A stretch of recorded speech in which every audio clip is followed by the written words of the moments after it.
Irmãos, então vamos ler aqui uma palavra no livro de Hebreus 4, 14. Hebreus 4, versículo 14. Diz assim: visto que temos um grande sumo sacerdote, Jesus, Filho de Deus, que penetrou nos céus, retenhamos firmemente a nossa confissão, porque não temos um sumo sacerdote que não possa compadecer-se das nossas fraquezas, porém um que, como nós, em tudo foi tentado, mas sem pecado, né? Cheguemos, pois, com confiança ao trono da graça, para que possamos alcançar misericórdia e achar graça, a fim de sermos ajudados em tempo oportuno. Amém? Amém. Sentai, irmão. Jesus, quando ressuscitou, ele apareceu-lhe a Maria e ela se alegrou, e ele disse: não me detenhas, porque eu ainda não subi ao meu Pai, vosso Pai, meu Deus e vosso Deus. Então, ele mandou que ela fosse anunciar aos discípulos que ela tinha visto, que ele iria ao Pai dele, ao nosso Pai, ao seu Deus e ao nosso Deus. Veja bem que o próprio Jesus, ele diz: meu Deus, meu Pai. Então, irmãos, Jesus, ele disse: meu Deus, meu Pai, vosso Pai, meu Deus e vosso Deus. Quando Jesus entrou naquela ocasião, ele penetrou, como diz aqui, ó, ele penetrou no santuário, para compadecer diante de Deus, compadecer diante de Deus por nós. Visto que temos um grande sumo sacerdote, Jesus, Filho de Deus, que penetrou nos céus, retenhamos firmemente a nossa confissão.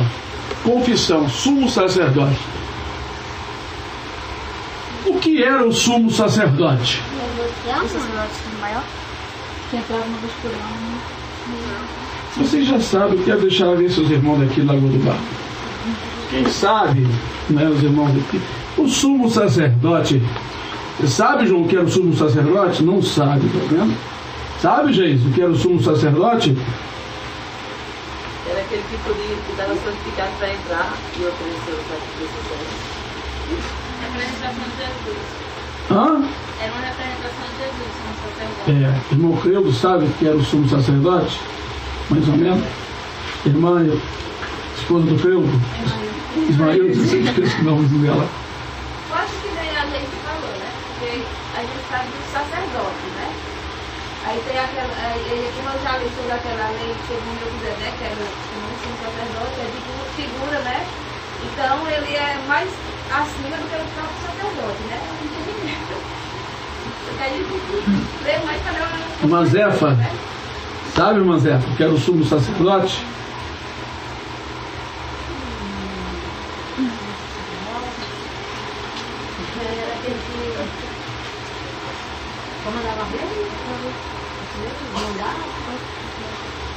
Já percebi que os irmãos João, você é evangelista, né? De vez em quando tá evangelizando para aí, tem que conhecer essas coisas. Isso aí é café com leite, isso aí é o aiou da Bíblia.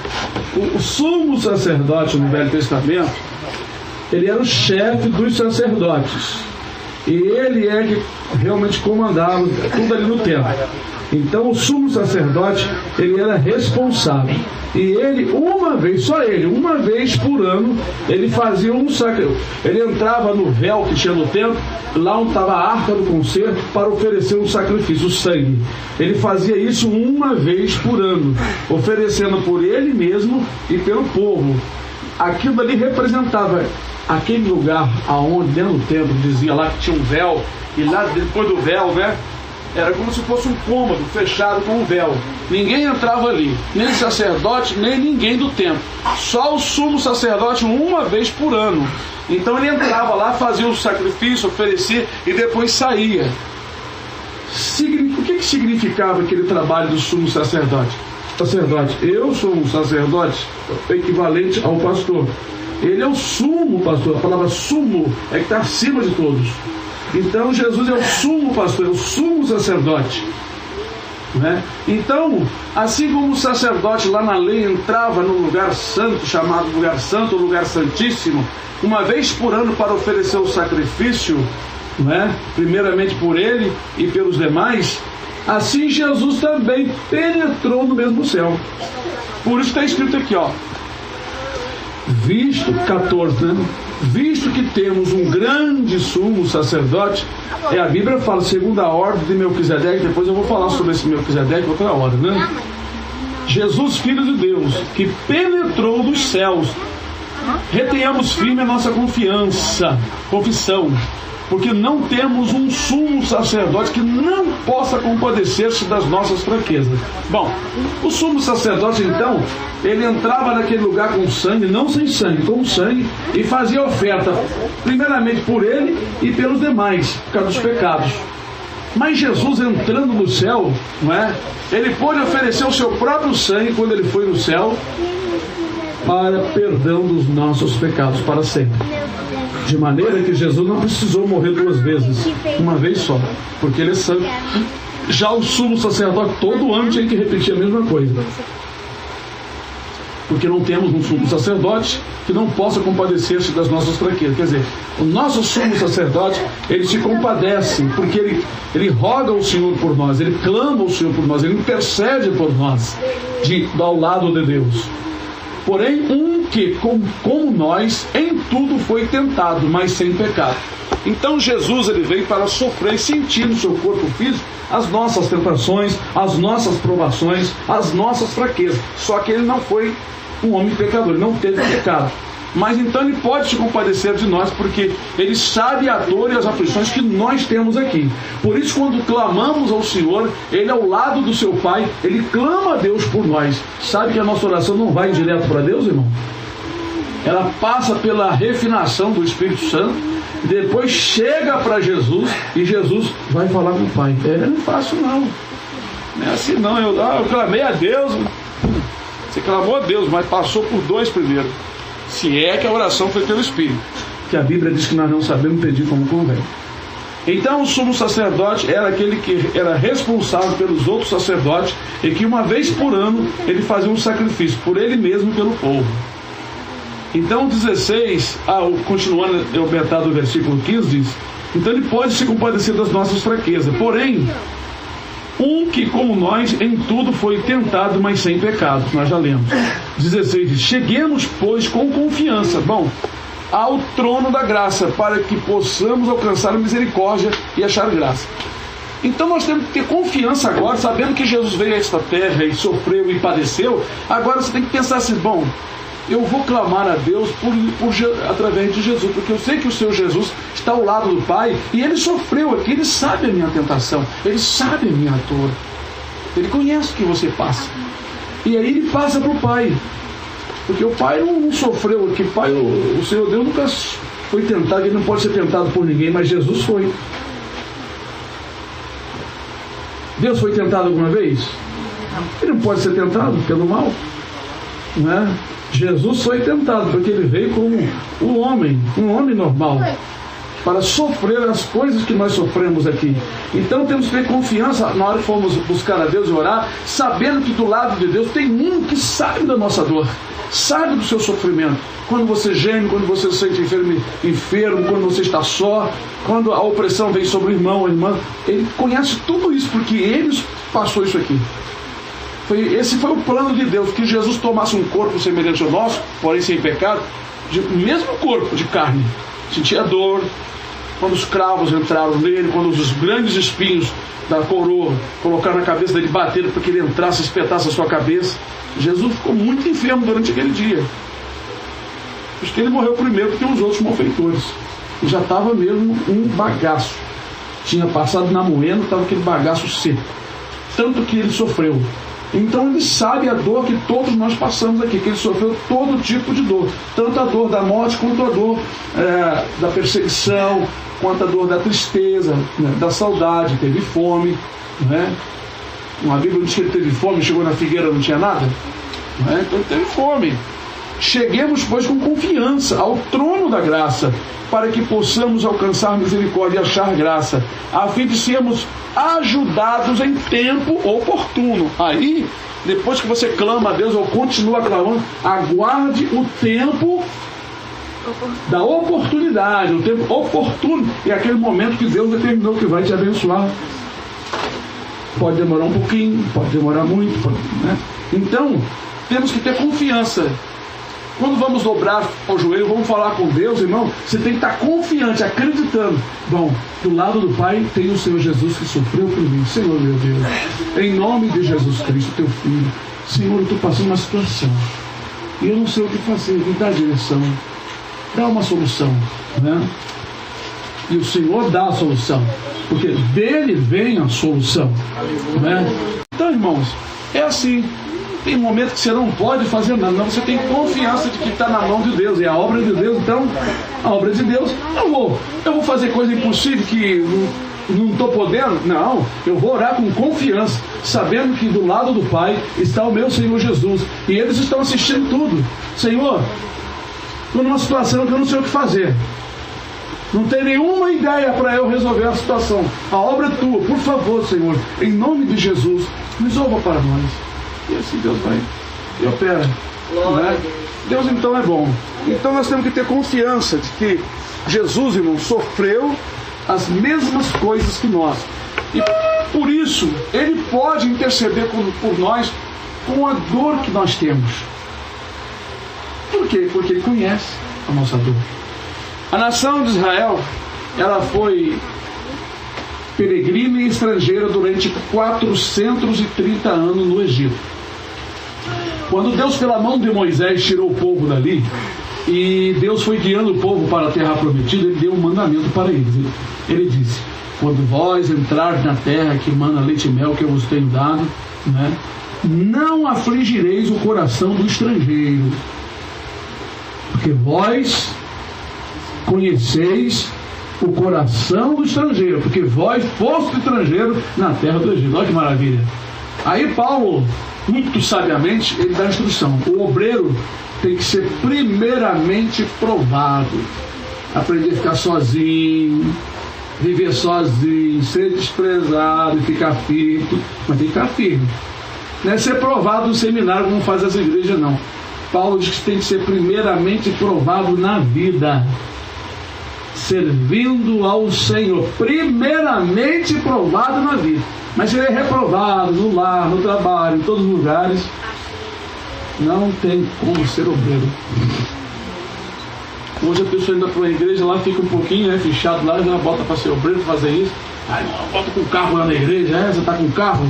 Então leva seu carro, porque a Escritura ensina completamente diferente. E eu gosto de estudar a Escritura. Vamos ver o que diz aqui. É assim? Mas o que diz a palavra? Eu prefiro ficar com a palavra, com Jesus. Eu prefiro ficar com a palavra do que seguir ideia de muita gente. Eu vi Davi e Saul, Davi e Jonatas.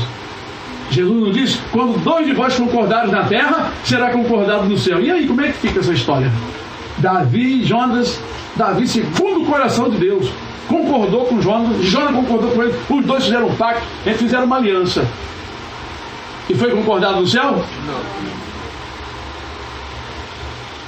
Quando dois de vós, dois irmãos, se for pelo Espírito de Deus, se Deus, o Espírito Santo estiver fazendo aquela ligação. Agora, se não é no Espírito, nem adianta, nem 2, nem 3, nem 4, nem 10, nem 20, nem 1000. Tem que ser na direção do Espírito.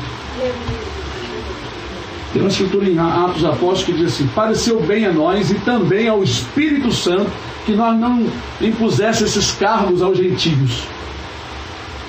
E foi realmente no Espírito. Ficar cobrando os gentios circuncisão, guarda de sábado, um monte de coisa que era para os judeus, que já estavam acostumados a fazer aquilo, não é? E eles estão em concordância juntamente com o Espírito Santo, que só ensinasse eles a se afastarem, claro, das vaidades, né? Idolatria, carne sufocada. Carne sufocada é quando mata o animal, não estanca o sangue. Ali é carne sufocada, é pecado comer aquela carne. O sangue tem que ser estancado, jogado no chão. Não se deve também comer sangue. E a prostituição e a idolatria. Eram as coisas básicas do início para eles. Depois eles iam aprendendo algumas coisas, alguns comportamentos, né? Como a educação que nós temos que ter, né? Você vê, irmão, está escrito na Bíblia, não fume maconha. Tem gente aí falando assim, mas está escrito na Bíblia. Quando falar assim, você logo fala, vem cá, está escrito na Bíblia cigarro? Está escrito na Bíblia revólver? Tá, não, então eu posso comprar, né, irmão? Não está escrito na Bíblia. Mas o que o Espírito nos ensina? Para que isso na nossa vida? O que o Espírito Santo nos ensina? Tudo é lícito, mas nem tudo vem. Então tem coisas que o Espírito Santo ele vai te instruindo. Está escrito isso na Bíblia? Não está. Mas precisa estar escrito tudo. O Espírito Santo te revela. Ele te ensina o que é correto, o que é justo. Você comprou uma garrafinha de água mineral, tá aqui, quer você aí acaba. Que isso? Jogou lixo, sujou. Ao testemunho, mau testemunho, não. Você pega lá, guarda. Quando você vê um lixo, você joga ali. Alguém está te olhando. Os demônios estão te vendo. São milhares. Os anjos estão te vendo. São milhões. Aí como é que ele vai confiar a você uma obra bonita? Vai colocar você num lugar, num trabalho assim fino, num lugar onde você vai dar testemunho, visto que você já chegar lá, vai escandalizar o nome do Senhor. Pega a bala, chupou, joga fora, joga no meio da rua. É para vocês também, começar com vocês. Chupou bala, não joga o papel em qualquer lugar. Pega o papel, guarda e vem um lixo, ontem vai lá e joga no lixo. Ser limpo, ser organizado. Se você consegue dominar isso, Deus pode colocar você em outros ambientes, levar você em outros lugares. Então existe coisa que o Espírito Santo nos revela. Se nós entendemos isso, Senhor, eu quero andar corretamente, eu quero representar o Senhor de uma maneira correta. Aí começa a abrir as portas, porque vê que você vai começar a se organizar. Toda pessoa organizada diante de Deus, que tem educação, que quer aprender a palavra, quer saber conversar com as pessoas, Senhor, eu quero levar a palavra. O Senhor vai começando a trabalhar. Primeiro ele vai começando a te transformar, modificando, te dando entendimento para você fazer as coisas com entendimento. É isso que Deus tem feito comigo. É isso que Deus tem feito comigo. Não é? Então o Senhor é muito bom. Ele é maravilhoso. O Senhor Deus, Ele quer que sejamos organizados. Não é? Por quê? Porque aí nós podemos representar o Senhor melhor. Agora, essas coisas estão escritas na Bíblia, não ande com o sapato rasgado. É claro, não sei que eu não seja, se eu não tenho condição, Senhor, como é que eu vou andar assim, Senhor, diante das pessoas, Senhor? Envia-se uma condição, daqui a pouco aparece. Eu me lembro, irmão, na época eu não tinha condição de comprar calça e camisa, mas como eu ganhei, eu falei, Senhor, eu não quero andar de qualquer maneira, Senhor, mal eu posso trocar a camisa, eu não tenho dinheiro para comprar, só tenho e calça também, toda a situação. E comecei a orar ao Senhor, Senhor, eu quero andar corretamente. Na época que a igreja lá estava ainda, não, antes de eu congregar lá na igreja, tem mais de 20 anos, eu sei que Deus começou a abrir as portas, começou a aparecer roupa, camisa. E assim Deus tem feito com muitos irmãos lá, e Deus sempre fará. Se nós quisermos andar na presença dEle, honrar a Ele, ter essa confiança e clamar a Ele com confiança, Ele fará muito mais além do que pedimos ou do que imaginamos. Aleluia. Amém, irmãos? Amém. Vamos levantar as nossas mãos aos céus, vamos orar e agradecer. Senhor, te agradecemos, Senhor, pelas palavras que ouvimos e por esta palavra tão maravilhosa. Que os irmãos vivem em comunhão uns com os outros.